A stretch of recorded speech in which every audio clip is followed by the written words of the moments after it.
مشکل تھے راستے میں آسان ہو گئے، مشکل تھے راستے میں آسان ہو گئے، دشمن یہ دیکھ کر حیران ہو گئے، دشمن یہ دیکھ کر حیران ہو گئے۔ رکھا ہے میرے نبی نے دنیا میں جب قدم، رکھا ہے میرے نبی نے دنیا میں جب قدم، پتھر بھی کلمہ پڑھ کر مسلمان ہو گئے، پتھر بھی کلمہ پڑھ کر مسلمان ہو گئے۔ جناب صدر محترم اساتذہ کرام اور جی صاحبین السلام علیکم۔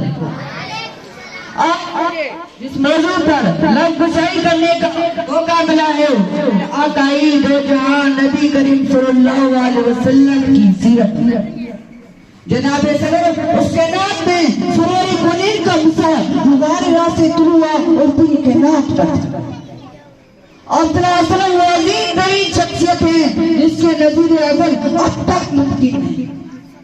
جس طرح سورج طلوع ہوتا ہے اس کائنات ہر شے منور ہوتا ہے، اس طرح آپ صلی اللہ علیہ وسلم نے ظہور نے کفر و ضلالت کو نور سعادت میں تبدیل کر دیا۔ آپ صلی اللہ علیہ وسلم ہر انسان کے لیے پیغام نجات لے کر آئے، نبی نور انسان کے لیے رحمت بن کر آئے۔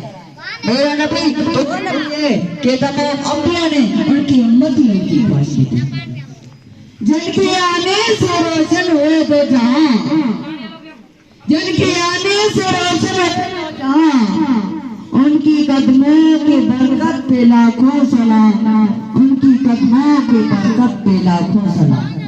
جناب صدر میرے نبی کی طبیعت میں نرمی و عاجزی اور شخصیت ضرور تھی اور کردار تو ایسا پیدا ہوتے تھے۔ میرے جناب میرے نبی کی امن اور محبت کے پیغام تھے، اندھیرے اور تاریکی بستی میں روشنی کی چراغ بن کر آئے تھے۔ میرے نبی تو امن اور محبت کے پیغام تھے، جن کے آنے سے روشن ہوئے دو جہاں، ان کی قدموں کے برکت پہ لاکھوں سلام۔